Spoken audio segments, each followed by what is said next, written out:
Sekunabanye abantu abayisithupha seqinisekiswe ukuthi batheleleke ngegciwane icorona eNingizimu Afrika. Lokhu kuchaza ukuthi sebeyishumi-13 sebebonke abanaleli gciwane. Kwenzeka lokhu nje kunendiza ye-SAA elibangise eWuhan ukuyolanda abantu bakuleli abangaphezu kwekhulu. Izolo ebusuku uMengameli Cyril Ramaphosa uthumele leli thimba nokulindeleke ukuthi libuye kulelizwe ngoLwesihlanu. Bonke abantu bakulelizwe abayishumi-13 abatholakala benegciwane icorona abazange baxhumane neChina. Iziguli ezisithupha ezigcine ukuhlonzwa zinomlando ukuvakashela amazwe ase-Europe. Laba bayisithupha bebeye Italy, Germany, Austria, Portugal, Switzerland kanye nase-Turkey. Very, very grateful for the whole Defence Force, particularly this team here and the military health services who are going to be helping us as we move on.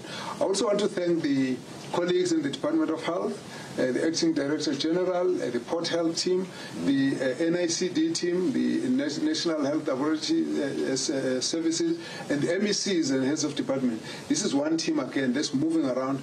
We're tracing people on this COVID-19. Ngesikhathi iNingizimu Afrika ilungiselela ukwamukela abantu bakuleli abayikhulu ababuya lapho kuqhubeke khona leli gciwane 1 eChina, kuqinisekisiwe ukuthi abanalo leli gciwane kodwa bazobekwa endaweni yabo bodwa izinsuku ezingama-21. Ezinye izakhamuzi ezihlala ngaphandle kwendawo okulandwa kubo abantu kanye nakwezinye izingxenye zeChina zithi isimo siya ngokuba ngcono.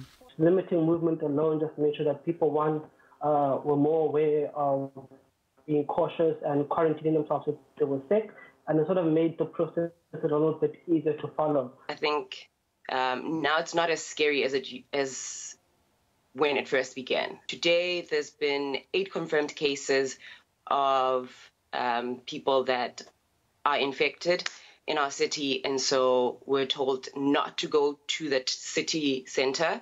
Ongoti bathi amazwe aphendule ngendlela engafani ngokuqubuka kwaleli gciwane. In terms of the responses in other countries, it's been very varied. I think one of the difficulties was the major unknown. We didn't know how easily transmissible the virus was, what the incubation period was, if people who were just mildly symptomatic could still transmit virus before they became severely ill, or people who were still incubating could transmit the virus. So different countries had different responses in terms of protective measures. INingizimu Afrika kufanele iqhubeke nokuqapha kakhulu njengoba isibalo sabantu abanaleli gciwane sanda. Elakuleli-ke namanye amazwe ase-Afrika kuyiGibhithe, Morocco, Tunisia, Algeria, Madagascar kanye neMauritius asebuyise izakhamuzi zawo.